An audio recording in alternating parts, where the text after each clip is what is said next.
Padre bueno, fiel, creador, te damos muchas gracias por darnos la oportunidad de estar aquí, de poder ser instruidos a través de tu Torá, de tu palabra. Rogamos que nos des luz y bendición, danos entendimiento y sabiduría. Usa a tu siervo Isaac, que pueda ser un instrumento de bendición para nosotros, que cada día podamos estar cerca de tu plan, de tu propósito, que nos reveles tus secretos, que nos ayudes a comprender tu palabra y nos guíes en tu voluntad. Gracias por todos los que hoy podemos estar aquí conectados en un solo corazón, aprendiendo tu palabra. Bendícenos a cada uno de nosotros con tu presencia y te damos muchas gracias, Padre, por los méritos de Yeshua. Amén. Amén. Bien, hermanos, shalom a todos, bienvenidos y qué bueno estar con ustedes. En los audios pasados hemos iniciado una serie que se llama Efrainismo, lo que asume, lo que dice y la evidencia en su contra. Y hemos dado 3 audios hasta el momento. Y el audio pasado, de hecho, en el número 3, empezamos a responder las preguntas más comunes que surgen cuando alguien ha venido desde el efrainismo. Siempre hay, cuando nos topamos con la evidencia, yo no estuve en un grupo efrainista o algo, pero me he relacionado muchísimo con hermanos que han venido desde estos círculos y las preguntas que siempre tienen después de ver todo lo que hemos visto, siempre caen en una de 7 u 8 categorías. Vimos en el tercer audio, creo que vimos 3 preguntas. ¿Qué tal si yo tengo la sospecha de tener ascendencia judía? ¿Eso me hace judío o israelita? Vimos también, ¿qué tal si tengo la certeza de ascendencia israelita? Como por ejemplo mi abuelo, mi bisabuela, yo estoy seguro que eran judíos. Y también vimos que la pregunta, ¿queremos decir o quiero yo decir que la restauración de las 12 tribus ya se dio? Y eso también lo contestamos, ¿verdad? Que la total restauración aún no había llegado, debido a que se tenían que identificar a las tribus y se tenía que repartir la tierra en la era mesiánica, así como Yehoshua ben Nun había repartido la tierra a las 12 tribus en el libro Josué. También el libro de Ezequiel 47 dice que el Mesías vendrá y repartirá la tierra a las tribus por igual. Y la restauración que se dio ahora ha sido parcial, cuando después del cautiverio babilónico hubieron de muchas tribus, y antes de hecho que los asirios deportaran a las 10 tribus, había muchos de todas las tribus, como vimos, que se fueron a Judá. Y hoy en el pueblo judío, como dice Gittim, hay miembros de las 12 tribus. Eso fue lo que vimos la semana pasada. La cuarta pregunta que suelo encontrarme siempre es una que utiliza el libro de Apocalipsis. Y va más o menos así. La Nueva Jerusalén se dice que tiene 12 puertas, ¿verdad? Al oriente 3 puertas, al norte 3 puertas, al sur 3 puertas y al occidente 3 puertas, ¿verdad?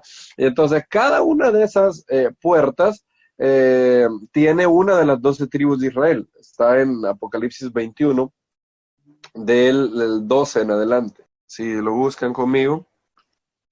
Y ahí dice lo siguiente. Tenía un muro grande y alto con 12 puertas, y en las puertas 12 ángeles, y nombres inscritos que son los de las 12 tribus de los hijos de Israel. Al oriente 3 puertas, al norte 3 puertas, al sur 3 puertas, al occidente 3 puertas, ¿verdad? Entonces la asunción del efrainismo es algo así.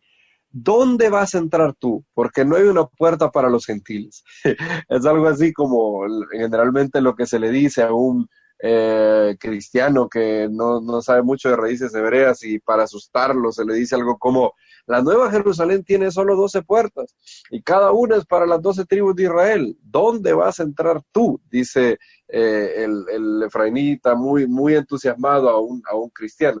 Lo curioso fuera que si el cristiano le preguntara la misma pregunta, el efrainita no tendría respuesta, porque él no sabe que es de ninguna tribu con ninguna certeza. Él solo tiene la sospecha porque de alguna manera sintió bonito cuando oyó un shofar o oyó hablar hebreo.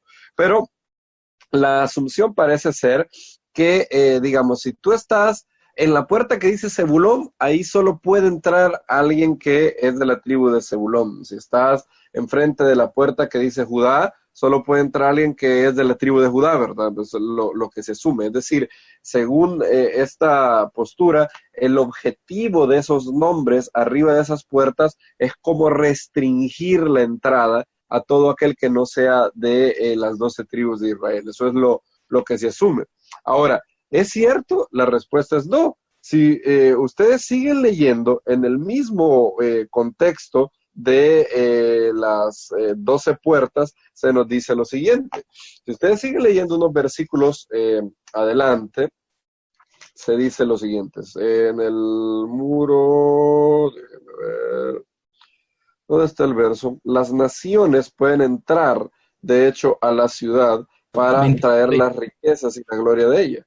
24, creo. Dice 24, sí. Dice 21-24. Y las naciones que hubieran sido salvas andarán a la luz de ella, y los reyes de los reyes de la tierra traerán sus gloria y honor a ellas. Sus puertas nunca serán cerradas de día, pues ahí no habrá noche, y llevarán la gloria y la honra de las naciones a ellos.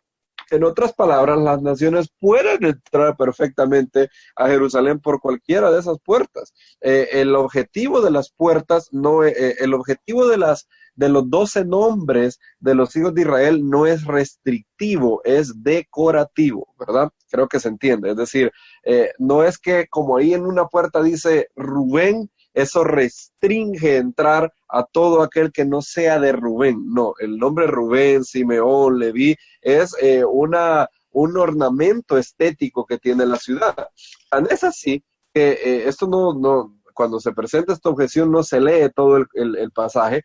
Inmediatamente después de decir que la ciudad tiene 12 puertas, donde están las 12 tribus de los hijos de Israel, inmediatamente después dice, y el muro de la ciudad tenía 12 cimientos, y sobre ellos los 12 nombres de los 12 apóstoles del Cordero. Es decir, los nombres de las 12 tribus de Israel funcionan de igual manera que los 12 nombres de los apóstoles del Cordero. En otras palabras, tienen una función ornamental, no es para restringir la entrada a nadie, como se ha dicho en estos círculos. De hecho, Boaz Michael hizo un libro muy bonito que se llama 12 Gates, Where Do the Nations Enter?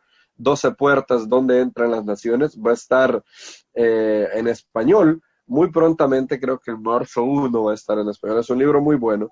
Y él es judío, de hecho, como lo dijimos en los audios pasados. Y él dice, si yo fuera un cristiano gentil y alguien me preguntara, ¿por cuál puerta entrarás? Lo que yo diría sería, entraré a través de la puerta de Judá. A pesar de que no soy de esa tribu, mi amo, mi señor, es el hijo de David de la casa de Judá. ¿No debería entonces la novia del rey pasar a través de la puerta del rey? ¿No debería un siervo entrar a través de la misma puerta que su señor? Y yo creo que eso es muy cierto, ¿verdad? Muy probablemente, incluso si aceptáramos eso, de que los nombres de alguna manera identifican quién puede entrar ahí, muy probablemente todo gentil creyente pudiera entrar por la puerta de Judá debido a que su adherencia, él ha sido injertado en el buen olivo, en los beneficios espirituales del Israel celestial a través de Yeshua, el descendiente de David, el descendiente de Judá. Entonces, esa es una de las preguntas que se hace. No tienes que estar para nada asustado cuando alguien te diga eso.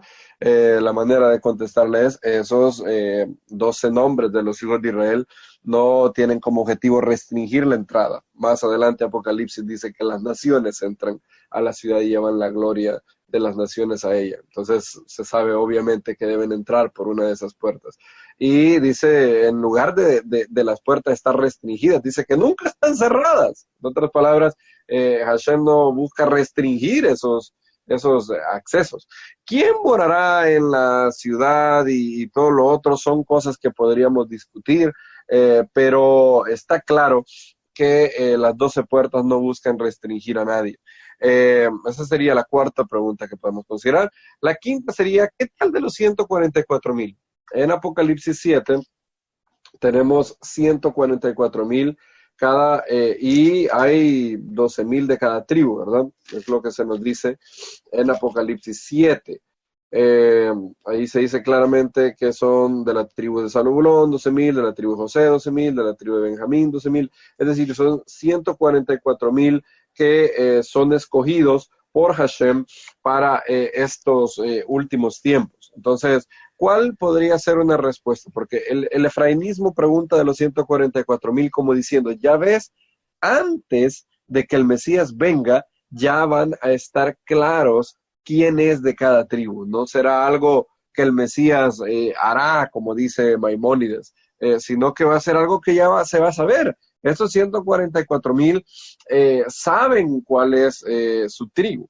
Entonces, en primer lugar, lo que debemos considerar es que lo más probable y lo que Juan hubiera considerado como lo más natural es que todos estos 144,000 vengan del pueblo judío, ¿verdad? Como ya dijimos, en el pueblo judío hay parte de las 12 tribus de Israel hasta el día de hoy. Entonces, estos 144,000 quiere decir 144,000 judíos creyentes en Yeshua de los últimos tiempos. No serán traídos de todas las naciones y todo eso. Lo más natural es que Juan sabía, como sabía Jacobo cuando escribió a judíos creyentes en Yeshua y se refirió a ellos como a las 12 tribus en la dispersión, y como sabía Pedro también cuando hizo su carta, es que los 144,000 vengan del pueblo judío, donde hay un remanente de Israel de las 12 tribus. Ahora, ¿cómo van a saber ellos cuál es su afiliación tribal si en este momento el Mesías no ha venido? Entonces, podemos dar dos respuestas a eso. La primera es, ¿quién dice que ellos saben su afiliación? En ningún momento Apocalipsis dice que ellos conocen cuál es la tribu a la cual ellos pertenecen. No se nos dice eso en ningún lugar. Claro, el cielo, Hashem sabe a qué tribu pertenecen y saben que son 12,000 de cada tribu. Pero en la visión apocalíptica nunca se nos dice que ellos van a estar plenamente conocedores de cuál es su afiliación tribal. No hay manera de conocer eso. No podemos aseverar algo que el texto no dice. Debido a que estamos hablando de un libro de carácter apocalíptico, es una visión que Juan está viendo y debemos de entender el objetivo que Juan tiene al presentar la visión. Difícilmente sería el que el efrainismo dice. Y en segundo lugar, lo que pudiera ser también, esta es una probabilidad, si aceptáramos en realidad estos 144,000 del pueblo judío van a saber de qué tribu vienen, podría ser que en el final de los tiempos, de hecho ya tenemos algunos avances en eso, vamos a tener avances tan grandes en la tecnología y en la genética que para el tiempo en que los 144,000 entre el pueblo judío sean escogidos para ser sellados, lo que sea que eso signifique, ya vamos a tener una manera objetiva, no por un presentimiento, sino una manera bien certera de determinar de qué tribu es cada uno. De hecho, hoy en día dentro del pueblo judío hay algunas tribus que se han identificado, como algunos son hijos de Dan, otros son Benei Menashe, y esto, a pesar de que no se identifica hoy cada una de las 12 tribus, eso la tecnología puede avanzar de manera que cuando estemos en el periodo de la tribulación que habla Apocalipsis, esto ya se pueda conocer. Ahora, independientemente de que quedes con la primera respuesta, que los 144,000 no saben de qué tribu son, es decir, nunca se nos dice en Apocalipsis que ellos están conscientes de qué tribu son, simplemente el cielo sabe, Hashem sabe de qué tribu es cada uno. Nunca se nos dice que ellos lo saben. O si prefieres quedarte con la respuesta de que la tecnología va a haber avanzado, como dice el profeta Daniel, la ciencia se aumentará. Ninguna de estas respuestas avala las aseveraciones del efrainismo. Es decir, no hay nada en el texto que sugiera que gentiles de Latinoamérica o de otros países van a conformar los 144,000. Lo más natural en la interpretación de Apocalipsis y cómo los creyentes del primer siglo lo hubieran entendido cuando lo leyeron, es que dentro del pueblo judío se iban a levantar 144,000 judíos creyentes en los últimos tiempos y que iban a tener un rol protagónico en esa época. Eso sería lo más natural. Siguiente pregunta. Ezequiel y el incircunciso de corazón y de carne. Esa es una muy famosa. ¿Quieres entrar en el templo de la era mesiánica? Dice algunos efraínitas, porque Ezequiel dice que en el templo no entrará ningún incircunciso, dice Ezequiel 44. ¿Alguien ha oído este argumento antes? Nunca les han dicho, si no eres circuncidado, entonces no vas a entrar al templo. Yo, personalmente, yo soy circuncidado, así que nunca me han dicho eso. Pero hay muchos hermanos que les han dicho eso exactamente. Debido a que tú no eres circuncidado, tú no vas a poder entrar al templo, dice Ezequiel 44:9, ¿verdad? Así ha dicho Adonai, el Señor, ningún hijo de extranjero incircunciso de carne, incircunciso de corazón, entrará en mi santuario de todos los hijos de extranjeros que están entre los hijos de Israel. ¿Alguien ha oído esto? Quiero pausar. ¿Alguien ha oído esto alguna vez?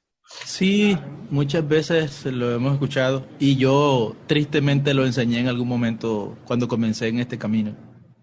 Desde el verso 7 al 9, en el capítulo 44 de Ezequiel, se habla de los incircuncisos de carne y de corazón, y el argumento es, ahí habla de las dos circuncisiones, es decir, no solo los que son circuncisos de corazón, como habla Pablo, sino también tiene que ser circuncidado físicamente para poder entrar al templo.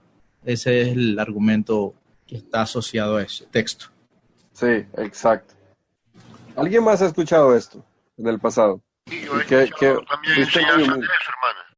Yo he escuchado enseñanzas de eso, incluso yo le hice un comentario a usted de que hay muchas enseñanzas allá afuera de que toman ese pasaje para darle como mayor prioridad a la circuncisión a todo aquel que está viniendo a la Torá, para hacerle saber de que esa persona tiene que ser circuncidado porque es parte del Efraín que está esparcido y es parte de la nación y por lo tanto tiene que ser circuncidado. Claro, exacto, ¿verdad? Y yo no me quiero quedar afuera, es decir, qué feo que yo no voy a poder entrar en el santuario mientras todo el mundo entra. Y si el boleto para entrar en eso es la circuncisión de carne, pues hay que hacerlo inmediatamente. Ahora, preguntémonos algo. Empecemos a descifrar qué es lo que Ezequiel tiene para hacer. Imagínense ustedes que tuvieran a Ezequiel y a Isaías contradiciéndose. ¿Sería eso un problema? Claro que sí. Sí, sería bastante... Sí, diga. Sería un terrible problema. Bien, si el efrainismo, noten, si este texto de Ezequiel quiere decir que ningún gentil, si no es circuncidado en la carne, va a entrar al santuario de la era mesiánica, entonces Ezequiel contradijo flagrantemente a Isaías. Isaías 56 dice, hablando de el templo en la era mesiánica, lo siguiente. Porque 56:4. Así ha dicho Adonai, a los eunucos que guarden mi día de reposo. Imaginen, un eunuco no tiene ni siquiera en dónde ser circuncidado. Y escogen lo que yo quiero y abracen mi pacto. Aquí habla del Shabbat, no puede ser el pacto de la circuncisión porque el eunuco no puede ser circuncidado. Yo les daré lugar en mi casa y dentro de mis muros. Y nombre mejor que el de hijos e hijos, nombre perpetuo les daré que nunca perecerá. Y a los hijos de extranjeros que sigan a Adonai para servirle y que amen el nombre de Adonai para ser sus siervos, a todos los que guarden el día de Shabbat para no profanarlo y abracen mi pacto, el pacto del Shabbat. Ellos deciden guardar el Shabbat voluntariamente. Yo los llevaré a mi santo monte, los recrearé en mi casa de oración. Sus holocaustos y sus sacrificios serán aceptos sobre mi altar, porque mi casa será llamada casa de oración para todos los pueblos. Entonces, Isaías dice que eunucos y también extranjeros que no son de su pueblo Israel van a tener parte en el templo de la era mesiánica. Tanto es así que sus holocaustos y sus sacrificios serán gratos. Ahora, Ezequiel dice que ninguno de ellos va a entrar. Entonces, si lo que el efrainismo dice es cierto, entonces Isaías y Ezequiel están en contradicción absoluta por eso. Es más, si lo que Ezequiel da a entender es que ningún creyente, ningún gentil, que no sea circuncidado en la carne puede entrar al templo, entonces también Ezequiel contradice a toda la enseñanza de los apóstoles. ¿Acaso los apóstoles no sabían eso? ¿No sabían los apóstoles que tarde o temprano los gentiles tenían que circuncidarse? Si es así, ¿por qué Pablo en 1 Corintios 7 dijo claramente, cada uno permanezca en el estado en el cual fue llamado? El que fue llamado incircunciso no se circuncide. Si Pablo hubiera tenido en cuenta el verso de Ezequiel, probablemente hubiera dicho algo como, no se circuncide por ahora, conforme a su crecimiento espiritual, cuando sea el tiempo, circuncídese. Pero no es eso lo que Pablo dice. Pablo dice, en el estado en que fuiste llamado, así permanece, dice él. Entonces, ¿a qué se refiere Ezequiel? Si no es a algo que está prohibiendo la entrada a todo creyente que es incircunciso. Bien, hay que tener varias cosas en cuenta. En primer lugar, contexto. Ezequiel no está diciendo que un hijo de extranjero no va a ser admitido en el templo en lo absoluto. Lo que Ezequiel está diciendo es que en los días de Ezequiel había habido algo muy malo porque se habían puesto extranjeros como guardas de las ordenanzas del santuario. Y eso es algo que únicamente lo pueden hacer los sacerdotes, solo puede hacerlo un levita, ¿verdad? Entonces, es contra eso que Ezequiel escribe. Si separas el verso de todo el contexto, entonces te vas a llevar una malinterpretación. La clave siempre para interpretar cualquier verso es el contexto. Mira lo que dice Ezequiel 44, del 6 al 9. Irás a los rebeldes a la casa de Israel, así ha dicho Adonai el Señor, basta ya de todas vuestras abominaciones, oh casa de Israel, de traer extranjeros, incircuncisos de corazón e incircuncisos de carne, para estar en mi santuario y para contaminar mi casa, de ofrecer mi pan, la grosura y la sangre, y de invalidar mi pacto con todas vuestras abominaciones, pues no habéis guardado lo establecido acerca de mis cosas santas. Y aquí viene, sino que habéis puesto extranjeros como guardas de las ordenanzas de mi santuario. Así ha dicho Adonai el Señor, ningún hijo de extranjero, incircunciso de corazón, incircunciso de carne, entrará en mi santuario de todos los hijos de extranjeros que están entre los hijos de Israel. Luego sigue diciendo los levitas que se apartaron de mí, y en el verso 15 menciona a los sacerdotes levitas, hijos de Sadoc. Ellos van a ser los que van a ministrar delante de él y ofrecer la grosura. Ellos entrarán en mi santuario y en mi mesa. Entonces, cuando Ezequiel habla de no entrar en mi santuario, no se refiere al templo en lo absoluto. Hay una parte del templo que únicamente pueden entrar los sacerdotes, ¿verdad? Es ya un lugar donde solo pueden entrar sacerdotes, hijos de Leví e hijos de Aarón. Es a ese santuario donde tú no puedes entrar si no eres parte. No solamente no puedes entrar si no eres judío. Es más, siendo judío, siendo israelita, tú no puedes entrar ahí si no eres parte de la descendencia de Aarón. Entonces, habían puesto a extranjeros como guardas de las ordenanzas del santuario, y es eso lo que Ezequiel está corrigiendo. Una persona que no sea circuncidada en la carne no puede tener privilegios sacerdotales. Eso es algo que la Torá dice claramente. Ahora, esa es una respuesta, el contexto. La otra es que Ezequiel está prohibiendo gente que sea incircuncisa de carne y también incircuncisa de corazón. En otras palabras, no prohíbe necesariamente a alguien que sea incircunciso de carne, pero circuncidado en su corazón. Ezequiel está hablando contra una persona que es un total apartado de toda espiritualidad. Él dice, ningún hijo de extranjero incircunciso de corazón incircunciso de carne. En otras palabras, si alguien fuera incircunciso de carne, pero circuncidado en el corazón, es algo que Ezequiel no está tratando ahí. Entonces eso pudiera ser una segunda respuesta también.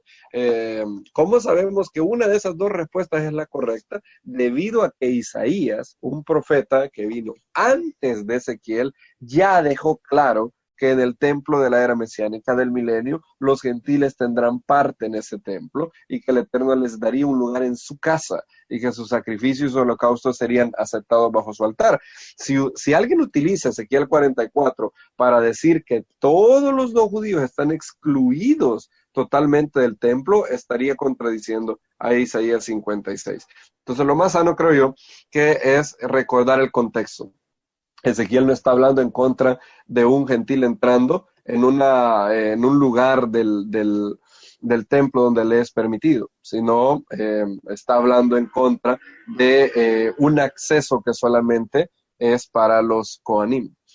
Como tercer motivo, recuerden que para el milenio, todos los que son del Mesías habrán sido resucitados, ¿verdad?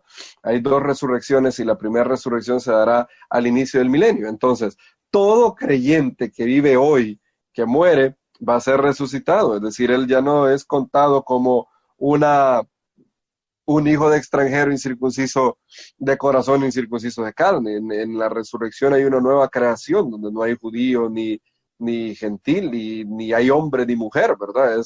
Los que resucitan son como ángeles, como dijo el Mesías. Entonces, este verso, si no quedaba claro con las primeras dos razones, con la tercera debería de ser absolutamente claro. Es decir, este verso no puede ser utilizado para asustar o intimidar un creyente que vive ahora, porque al resucitar él es parte del nuevo hombre creado, ¿verdad? Y donde no hay judío, ni gentil, ni mujer, ni hombre, en ese sentido, ya resucitado. Antes de la resurrección siempre hay una distinción y un llamado que el Eterno tiene para judíos y no judíos, y hay llamados que únicamente puede cumplir un no judío permaneciendo como no judío.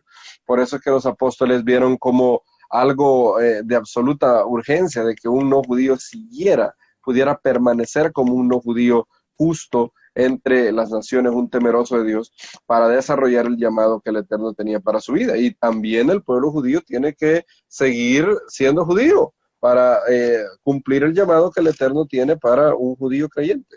Son dos cosas que no se anulan. Hay distinción sin discriminación en el cuerpo del Mesías. Me queda una última pregunta y es con respecto a Melo Hagoyim.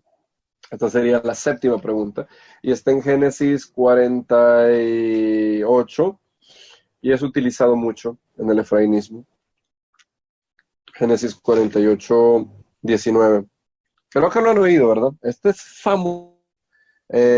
Cuando Pablo dijo que había acontecido a Israel endurecimiento en parte, hasta que haya entrado la plenitud de los gentiles. Entonces, muchos de los hermanos que creen en el efrainismo dicen, ya ven, ahí Pablo, plenitud de gentiles, muy probablemente, casi seguro, Pablo tenía en mente la frase que Jacob dio a Efraín. De hecho, de ahí toma, de versos como este, es que el movimiento toma el nombre de efrainismo, ¿verdad? Porque Efraín es y un efraínita te va a decir siempre, y Goyim es la palabra que se traduce como gentiles. Entonces, Jacob estaba profetizando que Efraín sería una plenitud de gentiles. Y eso es la misma frase que Pablo tiene, que Pablo usa en Romanos 11, ¿verdad?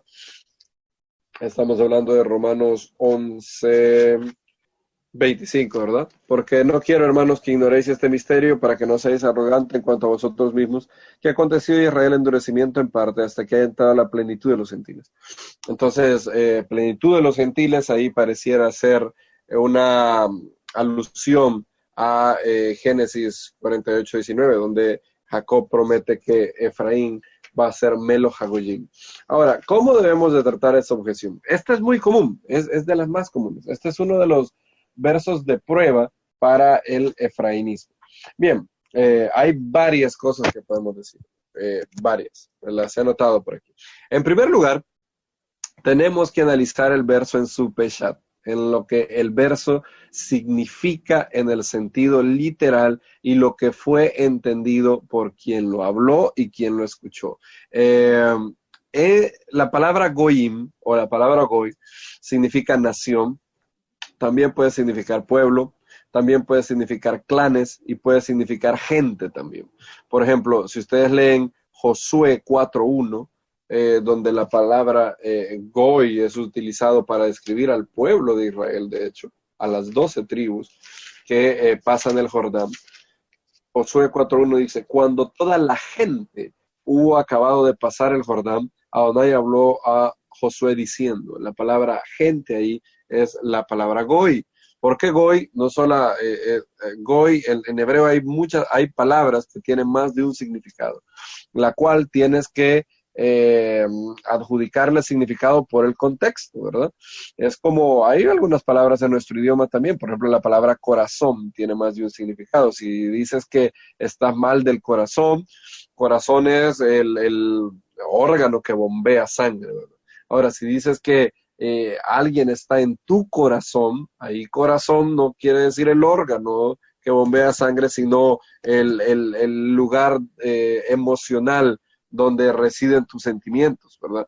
Entonces, dependiendo del contexto, tú debes de saber qué es lo que la palabra significa. Cada palabra tiene lo último, en última instancia, a la hora de interpretar un texto, es el contexto lo que determina qué significa cada palabra, no tanto la etimología.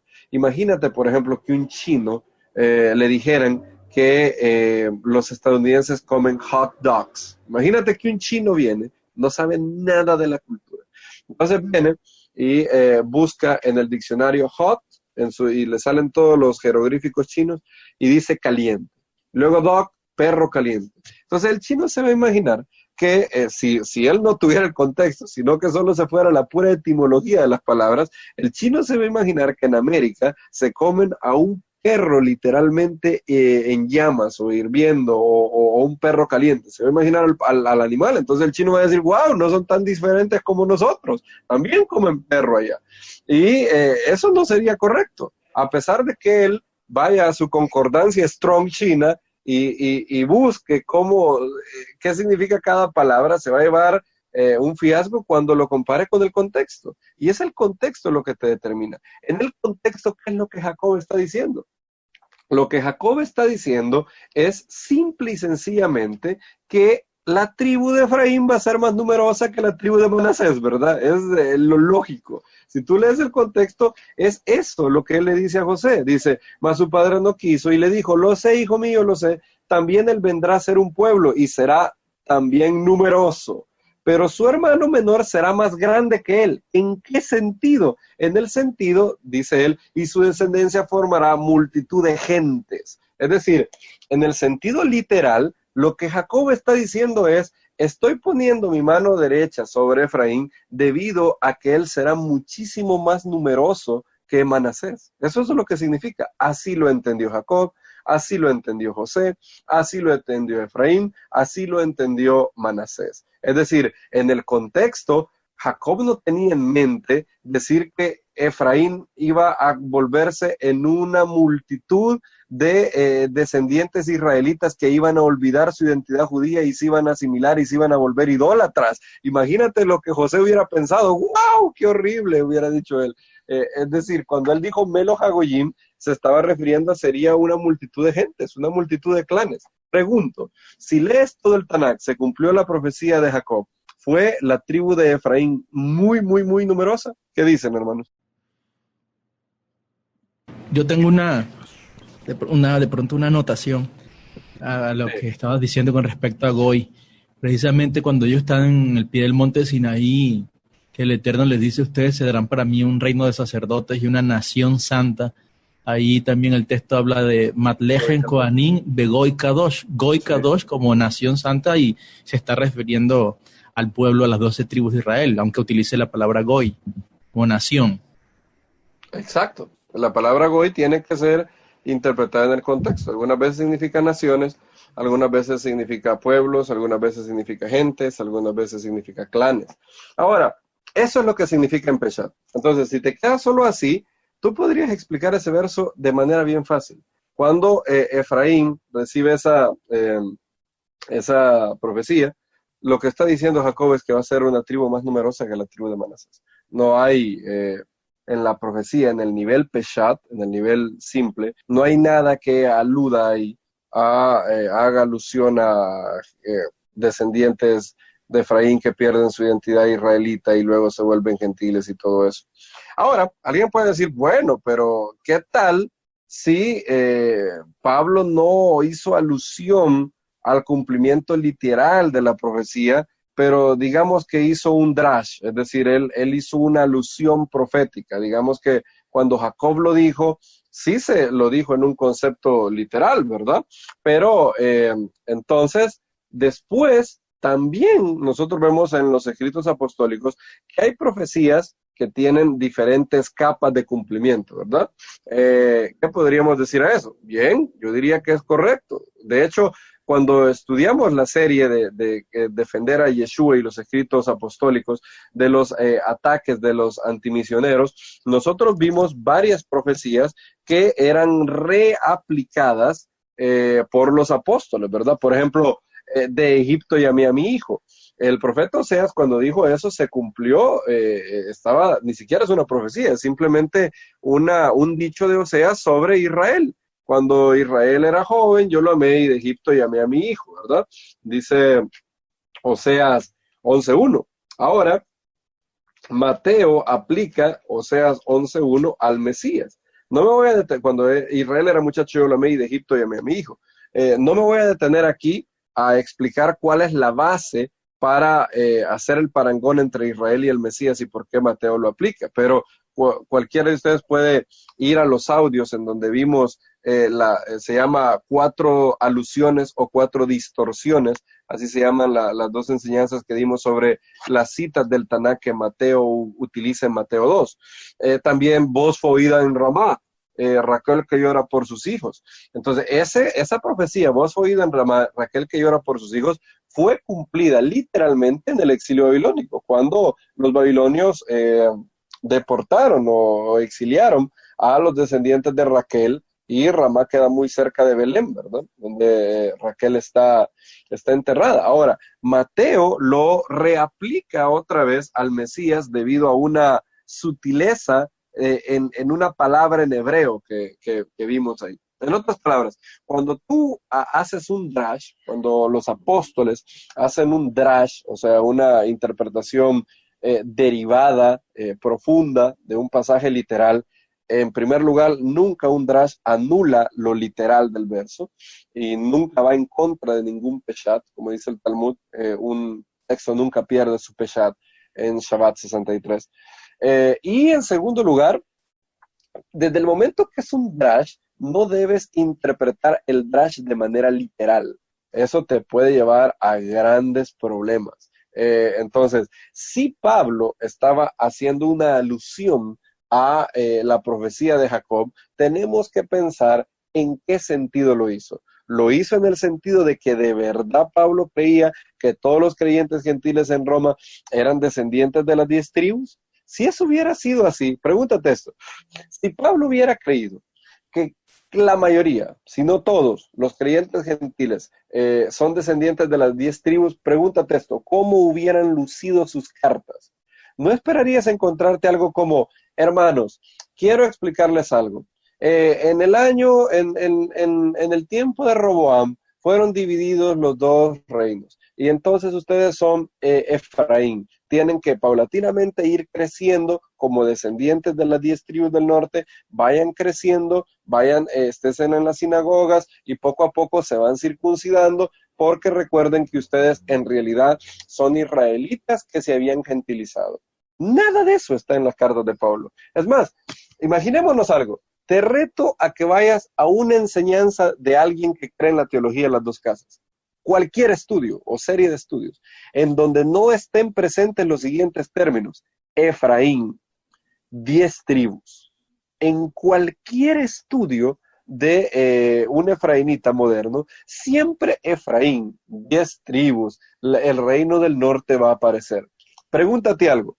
En las 13 cartas de Pablo, ¿cuándo Pablo menciona la palabra 10 tribus? O la palabra Efraín, o la palabra el reino del norte. Nunca. Es decir, si Pablo de verdad creía que los creyentes gentiles eran descendientes de las 10 tribus y por consecuencia tenían que cumplir toda la Torá de igual manera que un judío, pues nunca lo dijo. Tuvo 13 oportunidades de decirlo, pero nunca lo dijo. Es más, dijo todo lo contrario. Cuando él nos dice cuál es la política, cuál es la regla que él ha establecido en todas las comunidades, dice en 1 Corintios 7:17, pero cada uno como el Señor le repartió y como Dios llamó a cada uno, así haga. esto es lo que yo ordeno en todas las comunidades, dice Pablo. ¿Sabes cuál es la regla de Pablo para todas las comunidades? Es esta. Si alguien fue llamado siendo incircunciso, no se circuncide. Permanezca en el estado en que fue llamado, así se quede. No hay nada de conversión paulatina y no hay nada de poco a poco, ve agarrando más Torah y luego te circuncidas porque en realidad tú eres secretamente descendiente de las 10 tribus del norte. Si alguien fue llamado judío, siga siendo judío, cumpla su rol, no borre las marcas, dice Pablo en 1 Corintios 7:18, lastimosamente se tradujo como quédese circunciso, una mala traducción, debería decir no borre las marcas de identidad israelita. Y si alguien fue llamado siendo no judío, siga siendo no judío. Es decir, en lugar de Pablo sugerirte una judaización paulatina, ve agarrando más Torah y luego con el paso del tiempo te circuncidas, en lugar de eso te dijo todo lo contrario, quédate ahí. No te muevas del estado en el que fuiste llamado. Entonces, si Pablo de verdad pensaba que los creyentes gentiles en Roma eran descendientes de las 10 tribus, es curioso que nunca nos lo dijo. Nunca dijo nada como Efraín, 10 tribus y todo lo otro. Ahora, ¿en qué sentido Pablo pudo haber reaplicado la frase Melo Hagoyim? Es decir, ya no estamos hablando de lo literal, sino que aquí Pablo va a hacer un drash. Va a hacer un drash algo similar como lo hace con Génesis 12:3, donde dice, en tu simiente, en ti serán benditas todas las naciones de la tierra, ¿verdad? Pablo utiliza eso como la base de su buena nueva, de que los gentiles, al creer en Yeshua, son injertados en Israel. Y la palabra benibreju, la palabra para serán bendecidos, puede ser leída o reinterpretada como serán injertadas. Y es muy probable la base que Pablo tiene para su famosa analogía del injerto. De hecho, también en el Talmud, Rabí Eliezer la ocupó así. Entonces, él puede haber hecho un drash, ¿en qué sentido? Mira, hay que verlo de ¿qué tiene Efraín y Manasés que pudiera ser común a un gentil creyente? Estos hijos de José habían sido criados en una cultura totalmente gentil. En otras palabras, habían sido creados en la cultura de Egipto. Ellos eran hijos de José, pero Jacob los adoptó. En un acto de adopción para garantizar que José tuviera la doble porción de tierra, como un primogénito, él los adoptó. Y él dijo, estos hijos tuyos, Efraín y Manasés, serán míos como Rubén y Simeón, dice Génesis 48:5. Y ahora tus dos hijos, Efraín y Manasés, que te nacieron en la tierra de Egipto, antes que viniese a ti a la tierra de Egipto, míos son, como Rubén y Simeón serán míos. En otras palabras, Efraín es un hijo, es un no, lleva el parangón por el cual Pablo está haciendo el dress. Efraín es un no hijo de Jacob, que es parte de una sociedad no judía en Egipto, y ahora es adoptado por Jacob. Tan adoptado es que es tomado en cuenta como si fuera una tribu misma, como si fuera Rubén y Simeón.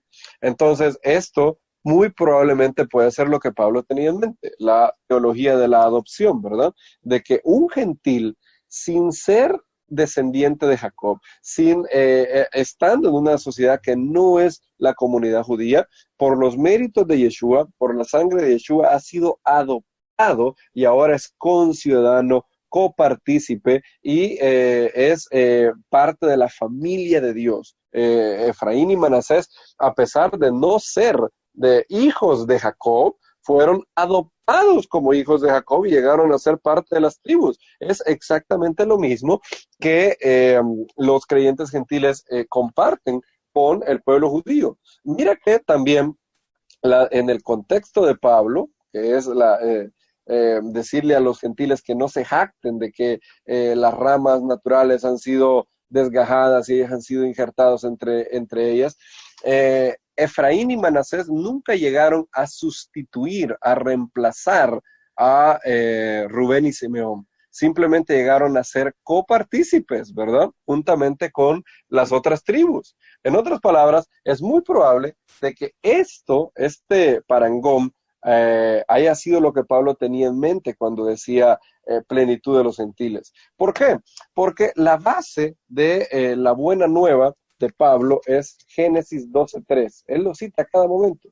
Él dice, en ti y en tu simiente serán benditas todas las naciones de la tierra, ¿verdad? Eso es Génesis 12:3. Y luego dice Pablo, y no dice sus simientes, haciendo un drash, sino dice su simiente. Y esta simiente es el Mesías, la bendición de Abraham, de ser padre de muchas naciones, dice Génesis 17:4, porque yo te he llamado para que seas padre de muchedumbre de gentes, dice Génesis 17:5 y 17:4 también. Aquí mi pacto es contigo y serás padre de muchedumbre de gentes. Noten que ahí también Hashem utiliza la palabra padre de Goyim. Ahora, ¿cómo interpretó Pablo ese verso? ¿Cuál fue el drash que él hizo? Está en Romanos 4. En Romanos 4, Pablo utilizó exactamente ese verso, Génesis 17:4, no para decir que los creyentes en Roma eran descendientes físicos de Abraham, sino que debido a la fe, Abraham era el padre espiritual de todos aquellos que creían en el Mesías. Dice el verso 4:17, como está escrito, te he puesto por padre de muchas gentes, Génesis 17:4. Delante de Dios a quien creyó, el cual da vida a los muertos y llama las cosas que no son como si fuesen. Él creyó en esperanza contra esperanza para llegar a ser padre de muchas gentes, otra vez. Conforme a lo que le había dicho, así será tu descendencia. Y no se debilitó al considerar su cuerpo que estaba ya como muerto o la esterilidad de la matriz de Sara. Ahora, si ustedes ven todo el contexto, Pablo dice que Abraham no solamente es padre de los que son de la ley, el pueblo judío, sino también de los que son de la fe, aún porque Abraham recibió la justificación estando aún incircunciso. En otras palabras, Pablo toma a Abraham como un prototipo de los creyentes gentiles que recibieron la justificación de sus pecados sin requerírsele la circuncisión, así como a Abraham se le fue dicho de él, su fe le fue contada por justicia, creyó Abraham a Hashem y su fe le fue contada por justicia. Entonces Pablo utiliza, mira lo que hace Pablo, Génesis 17:4 en su contexto literal es que Abraham va a tener muchos descendientes, pero Pablo hace un drash y lo reinterpreta diciendo de que hay algo escondido ahí. Cuando Hashem le dice que va a ser un padre de Goyim, de muchedumbre de gentes, Pablo dice, lo que significa esto, en un nivel profundo, es que todos los gentiles creyentes en Yeshua son espiritualmente hijos de Abraham. Nota que él no está diciendo que todos los creyentes en Roma son descendientes físicos de Abraham. Mira cómo Pablo interpreta la frase Goyim en Génesis 17:4. No es algo literal, sino que lo interpreta como Abraham siendo el prototipo de todos los creyentes gentiles, y ahora, por tal razón, los creyentes gentiles son hijos de Abraham según la promesa, hijos espirituales de Abraham, no descendientes físicos. Es exactamente lo mismo lo que Pablo pudiera estar diciendo en Romanos 11:25. Probablemente está diciendo que la plenitud de las naciones que vendría se refiere a los hijos de las naciones que han venido a creer en la fe en Yeshua, y que así como Efraín, que no era una tribu, fue adoptado por Israel y llegó a ser parte de la familia, también todo creyente de cualquier país del mundo que cree en Yeshua es parte de la familia de Dios. Eso es lo que Pablo estaría diciendo. Recuerden que no tenemos ni siquiera evidencia de que Pablo de verdad está aludiendo a Génesis 48, ¿verdad? Es una suposición que estamos haciendo. Si así fuera, es esto lo que Pablo estaría diciendo, pero no tenemos evidencia que lo hizo, como dicen los efraínitas. Entonces, Pablo no está diciendo con esa alusión probable a Génesis 48 que los creyentes gentiles son descendientes físicos de Efraín y que por tanto tienen que guardar toda la Torá. Si así hubiese sido, entonces Pablo se hubiera ahorrado muchos problemas, se hubiera ahorrado mucho trabajo, muchas cartas. Bastaba con decir, hermanos, ustedes son descendientes de las 10 tribus del norte, vayan a las sinagogas, tienen que cumplir toda la Torá, y eso es todo. Eso hubiera sido todo lo que Pablo hubiera dicho, hubiera referido a los creyentes a la sinagoga a circuncidarse, pero en lugar de eso, Pablo hizo todo lo contrario. Entonces, cuando leemos plenitud de los gentiles, debemos de interpretar, si de verdad creemos que va a ser un drash, no tenemos que agarrar el drash y después hacerlo peshat, porque eso es lo que hace el efrainismo, y ahí su error. Cuando Pablo dijo plenitud de gentiles, se refería a una gran cantidad de gentiles creyentes en Yeshua, injertados en el Israel celestial, que disfrutarían los mismos beneficios espirituales que el pueblo judío, sin sustituir al pueblo judío, siendo adoptados de la misma manera que Efraín y Manasés fueron adoptados. No hay nada de efrainismo en eso, y debemos de ser claros para no torcer lo que Pablo está diciendo. No sé si hay más preguntas, consideramos 7 preguntas, pero si hay más, me gustaría cerrar el tema hoy. Mauricio había dicho que tenía una pregunta hace rato, no sé si la tiene todavía. Sí, señor. ¿Me escuchan? Sí. Adelante, Mauricio, ¿cómo estás? Saludos, maestro. Muy bien, gracias. Maestro, la pregunta es la siguiente. Yo tengo en el supuesto que tengo todas las pruebas para decir que soy judío, pero llega el momento donde se me va a hacer la circuncisión y no se hace por el escollo que hay allí de que creo en Yeshua. ¿Qué debo hacer entonces? ¿Ese es un supuesto o tú tienes esas pruebas? No, es un supuesto, porque entonces, ¿qué hago? ¿Hago rancho aparte? Porque lo único es que no estoy siendo aceptado por esto. Entonces, tengo todas las pruebas y no paso el examen. Bien, eso lo contestamos en el audio pasado, pero para no dejarte con la pregunta, si tú eres judío, es decir, si tu abuela fue judío, tu papá fue judío, tu mamá fue judía, pero de alguna manera has perdido la identidad judía y tú tienes el llamado de ser judío, pero vas y el rabino te pregunta, ¿tú crees que Yeshua es el Mesías? Y tú dices, sí, yo creo que él es el Mesías. Entonces te dice, bueno, entonces eso no es algo kosher en el judaísmo, así que no te puedo aceptar. Lo que tú tienes que hacer ahí es seguir siendo judío para ti, empezar a guardar más y más Torah. De todas maneras, la Torah y la halajá permite a un no judío tomar prácticamente todos los mandamientos de la halajá, ser respetuoso a la autoridad judía. Hashem ha puesto un velo sobre ellos. Es muy probable que en el futuro, si tú eres fiel, Hashem va a abrir puertas para que te conviertas al judaísmo sin necesidad de negar a Yeshua.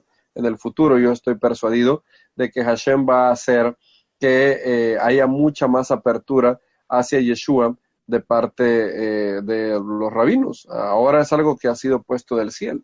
Entonces, mientras eso llegue, tú no seas rebelde. Para ser parte del pueblo judío tienes que ser aceptado por las autoridades judías. Es decir, no te estás convirtiendo en una religión solamente, sino el pueblo judío es un pueblo, es una nación. Es decir, para ser aceptado en un ente colectivo, los jueces de ese ente social te tienen que aceptar. Eso fue lo que pasó con Ruth. Ruth era, por mucho que vivía en Israel, por mucho que vivía en Judea, ella no era judía. Fue hasta que Booz llevó a 10 ancianos de la 10 ancianos de la ciudad y que ellos la recibieron como parte del pueblo, que ella fue judía.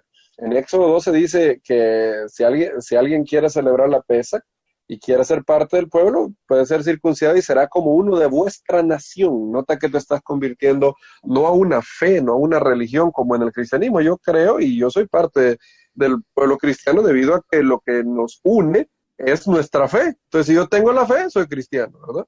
Pero en el caso del pueblo judío no es solamente eso.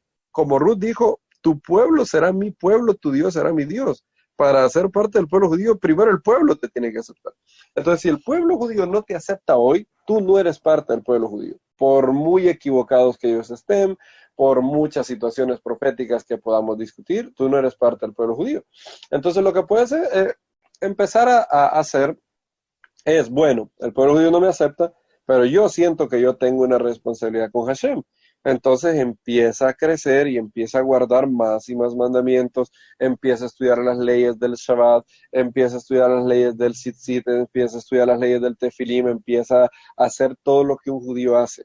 Y si por lo menos, si las autoridades de la tierra no te reconocen, entonces tú tienes que empezar a guardar esos mandamientos para con Hashem. No sabemos, en el futuro una puerta se puede abrir. Y si nunca pasa, o sea, si tú estás seguro que tienes, tu abuelo fue judío o algo, si nunca pasa, bien, en la resurrección de los muertos el Mesías va a honrarte de manera increíble por cuanto no negaste su nombre. Es decir, si alguien hace eso, en humildad. Y en la resurrección Él va a tener mayor resurrección que muchos, porque Él no negó su nombre. Es lo que no me recuerdo a una de las comunidades en Apocalipsis, parece que Yeshua le dice, por cuanto no has negado mi nombre, y le da una bendición especial. No recuerdo ahora una de las 7 comunidades, él le dice eso, que por cuanto no ha negado su nombre, entonces el Mesías va a hacer algo muy especial con él. Entonces tienes que empezar a guardar más y más mandamientos y empieza a vivir una vida judía sin usurpar la identidad judía, porque no eres judío aún. El Eterno, a través de su pueblo, no te ha aceptado aún como judío. Él tiene que quitar ese velo que hay ahora, y hasta que eso no pase, tú guarda privadamente los mandamientos. Por ejemplo, no puedes, hasta que no seas judío oficialmente, tú no puedes utilizar tzitzit por fuera, por ejemplo. No puedes utilizar kippah en la calle, por ejemplo, porque está dando una idea de que tú eres aceptado por la comunidad judía, y eso no es cierto. No puedes utilizar talit en un evento público, por ejemplo, talit gadol. Pero en lo privado, debido a que tú vas a ser judío para con Hashem, no para con los hombres, entonces en lo privado tú vas a empezar a guardar más y más y más y más mandamientos. A eso se le llama un llamado de vida judío. A pesar de que el pueblo judío no te acepta, tú vas guardando más y más y más y más mandamientos. Y también para eso debe tener en cuenta la familia, ¿no? Con la que vive. Si la esposa está de acuerdo. Esa es otra cosa. Porque si Exacto, él está tienes muy que testear cómo judío, está tu pero familia. Ellos van a poder seguir el yugo que tú estás aceptando, porque si no, la vida judía es una vida de familia, en comunidad. Si no, no será lo mejor, amado. No sé si te contesto bien, Mauricio, o si tienes más dudas. Sí, maestro, creo que parte de la respuesta el origen de la respuesta viene cuando usted menciona acerca de lo de Urim y Tumim, donde es la sujeción y que pues, no está claro acerca de los sacerdotes, entonces quedan en espera. Muchas gracias por la respuesta, maestro. Exacto. Que en el tercer audio también están las explicaciones. En el tercer audio de esta serie de Efraín mismo, que están en la página. Tú puedes tomar más y más mandamientos. Por ejemplo, yo no soy reconocido como judío, pero yo uso talit katán todos los días. Hay mezuzá en la casa, pero nosotros hemos colocado la mezuzá adentro, es decir, en el poste de la casa, pero adentro, no afuera. En el momento de hacerlo afuera, estás dando el mensaje de que tú eres parte de la comunidad judía, y eso no es cierto. Eso no te aceptan, y tienes que ser sensible a eso. No puedes, como dice Pablo, no seáis tropiezo ni a judíos, ni a gentiles, ni a la comunidad de Dios. Eso es lo que tienes que tener cuidado. Pero tú puedes ir adquiriendo más mandamientos. Yo, por ejemplo, no escribo en Shabbat, no conduzco en Shabbat, no conduzco fuego en Shabbat, no como nada que sea cocinado en Shabbat, y así, más y más y más restricciones, y el Eterno te va a ir honrando por eso. Amados, ha sido un gusto estar con ustedes, y que Hashem nos bendiga mucho en esta semana, que Él edifique, afirme la obra en nuestras manos, y que su dulzura, la dulzura de su presencia nos acompañe todos los días. Amén, amén.